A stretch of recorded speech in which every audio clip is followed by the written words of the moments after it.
Hello everyone. तो जैसा कि हमने लास्ट एपिसोड के एंड में देखा था कि रूबी यूफेई को येशिन और केशिन को लेकर ब्लैकमेल कर रही होती है, तो यूफेई भी उससे काफ़ी एरोगेंटली कहता है, मुझे नहीं लगता अगर मैं इस इमॉर्टल स्क्रॉल को डिस्ट्रॉय कर दूं तो तुम कभी भी इमॉर्टल मैंशन के अंदर जा पाओगी। जिसे सुनकर रूबी को काफ़ी गुस्सा आता है। तो वहीं ये सब सुनकर रूबी के साथ ही रुयान येशिन पर अपना स्वॉर्ड तान देती है। अब आगे हम देखते हैं रूबी के साथी को ऐसा करता देख एल्डर फेंग और मिसेस फेंग दोनों ही काफ़ी ज़्यादा डर जाते हैं। ये देख रूबी काफ़ी एरोगेंटली यूफेई से कहती है, मैंने कहा था ना तुम्हारे पास और कोई दूसरा रास्ता नहीं है। जिस पर यूफेई उससे कहता है, आखिर तुम्हें ये सब करने की क्या ज़रूरत है, वैसे भी ये इमॉर्टल स्क्रॉल मेरे किसी काम का नहीं है, तो तुम उन्हें छोड़ दो तो मैं तुम्हें ये दोनों इमॉर्टल स्क्रॉल दे दूंगा। जिसे सुनकर रूबी उसकी बातों से राज़ी हो जाती है और उसे येशिन और केशिन को सौंप देती है। तो यूफेई भी उसे वो दोनों इमॉर्टल स्क्रॉल दे देता है, जिसे देख रूबी काफ़ी खुश होती है। तो वहीं दूसरी तरफ येशिन और केशिन काफ़ी ज़्यादा डर गई होती हैं और वो अपने मॉम डैड को गले लगाकर रोने लगती हैं। तभी यूफेई उससे कहता है, एक बार मैं वापस जाकर इन्हें चेक कर लूँ कि ये ठीक है या नहीं, तो उसके बाद मैं तुम्हें बाकी सबके बदले भी इमॉर्टल स्क्रॉल दे दूंगा। जिसे सुनकर रूबी कहती है ठीक है, और अपनी पावर्स के ज़रिए वहाँ से बाहर निकलने वाली एरी को क्रिएट करती है, जिसके थ्रू सबके साथ यूफेई वहाँ से बाहर जाते हुए कहता है, आप लोग फिक्र मत कीजिए, मैं बाकी सबको भी बचा लूँगा। जिनके जाने के बाद रूबी के साथ ही रुयान उससे कहती है, मैंने सोचा नहीं था कि यूफेई इतनी जल्दी इमॉर्टल स्क्रॉल को देने के लिए राज़ी हो जाएगा। जिस पर रूबी कहती है, हो सकता है शायद उसे इसकी कीमत ना पता हो। जिसे सुनकर रुयान कहती है, अब जब आपके पास फ्यूचर का भी प्लान है तो अब ये यूफेई आपके हाथों से बचकर भाग नहीं पाएगा। तो रूबी कहती है, अब बस एक और इमॉर्टल स्क्रॉल मिसिंग है, एक बार मुझे वो भी मिल जाए तो उसके बाद मैं इमॉर्टल पैलेस को ओपन कर पाऊंगी। तो रुयान उससे कहती है, जितनी जल्दी आप इमॉर्टल पैलेस को ओपन करोगी उतनी जल्दी आप एंशिएंट पावर्स को हासिल कर पाओगी। जिसे सुनकर रूबी कहती है, मैं इस पल का ना जाने कितने सालों से इंतज़ार कर रही थी, फाइनली अब वो दिन जल्दी ही आने वाला है।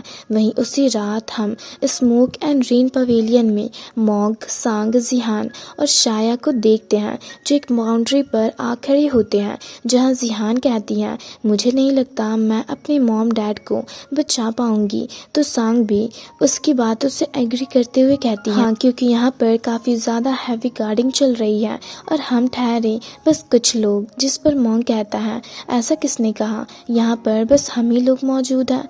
और उसके ये कहते ही वहाँ पर दो लड़कियाँ आती हैं, जिसे देख जिहान कहती है, मुझे नहीं लगता मैं इसे जानती हूँ। वहीं सांग उसे देख चौंक कर कहती है, तियान वो एम्पायर की कल्टीवेटर लिंगलोंग। और मॉन्ग से पूछती है, ये यहाँ पर क्या कर रही है। तो मॉन्ग उसे बताता है कि जब ये मेडिसिन किंग वैली गई थी तो इसकी मुलाकात यूफेई से नहीं हुई, इसलिए इसने मुझे यूफेई के बारे में पूछा।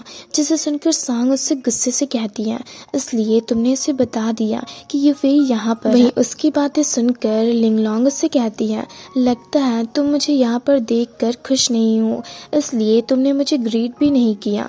तो सांग उससे गुस्से से कहती है, भूलो मत तुम मुझसे 3 महीने छोटी हो। तो लिंगलोंग उससे कहती है, पर तुम मुझसे कंपटीशन में हार गई थी। तो सांग गुस्से से उससे कहती है, पर एक दिन मैं तुम्हें हरा कर रहूँगी। पर लिंगलोंग उसका कोई जवाब नहीं देती और मॉन्ग से यूफेई के बारे में पूछती है। तो मॉन्ग उसे बताता है कि वो बाकी लोगों को बचाने गए हैं और उसने कहा है, जब तुम आओ तो कुछ एल्डर्स को बचाने में हमारी मदद करना।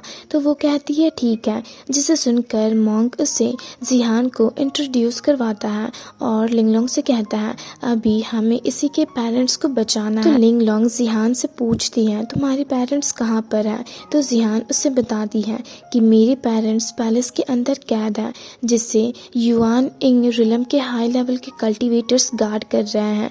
जिसे सुनकर लिंगलोंग कहती हैं वो बस युआन इंग रिलम कल्टीवेटर ही तो है। और अपने आंट मै के साथ वो वहाँ से पैलेस के अंदर जाने के लिए निकल जाती है, जिसे देख मॉन्क सबको बताता है कि लिंगलोंग एक लवली और मिस्चीवियस लड़की है, पर 3 साल पहले इसके हार्ट को चेंज किया गया। साथ ही ये दिखने में काफ़ी कोल्ड लगती है, पर ये काफ़ी ज़्यादा सॉफ्ट हार्टेड है। जिसे सुनकर जिहान कहती है इसके हार्ट को चेंज किया गया है, पर क्यों?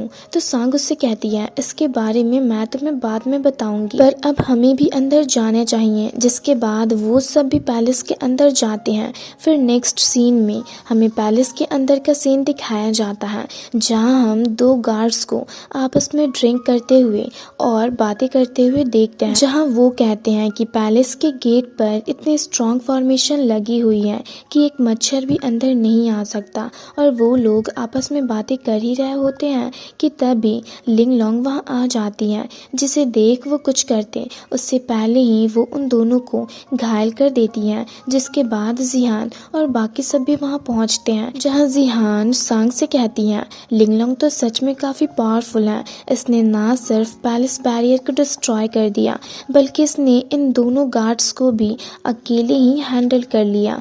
अब समझ आया कि यूफेई ने इसे हमारी मदद करने के लिए क्यों भेजा। तो सांग कहती है ये तो नेचुरल है, आखिर ये इमॉर्टल सेक्ट से जो है, साथ ही इसके ग्रैंडपा एक जियांट जो ठहरे। जिसे सुनकर जिहान लिंगलोंग को दिखाते हुए बताती है कि इसमें मेरे डैड कैद है और उसमें मेरी मॉम।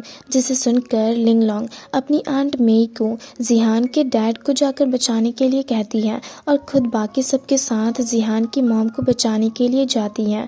फिर नेक्स्ट सीन में हम देखते हैं कि लिंगलोंग जैसे ही जिहान के मॉम के चैम्बर के पास पहुंचती है, तो वहां पर डुलोंग वैली के एक एल्डर खड़े होते हैं, जो उनसे गुस्से से कहते हैं तुम्हारी हिम्मत कैसे हुई यहाँ आने की। तो लिंगलोंग भी उससे काफ़ी एरोगेंटली कहती हैं अगर तुम जानते हो कि तुम्हारे लिए क्या अच्छा होगा और क्या नहीं तो यहाँ से निकल जाओ। जिसे सुनकर वो एल्डर गुस्से से लिंगलोंग पर अटैक करते हैं। वो लिंगलोंग के एक अटैक को भी हैंडल नहीं कर पाते और पीछे की ओर चले जाते हैं।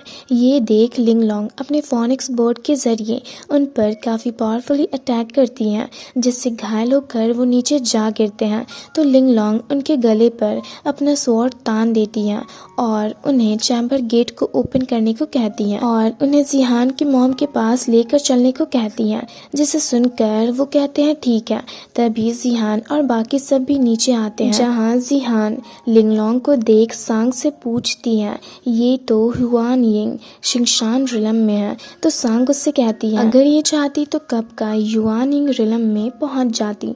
जिसे सुनकर जिहान चौंक कर कहती है क्या ये इतनी पावरफुल है, तो फिर इसने युआन यिंग रिलम को ब्रेक थ्रू क्यों नहीं किया।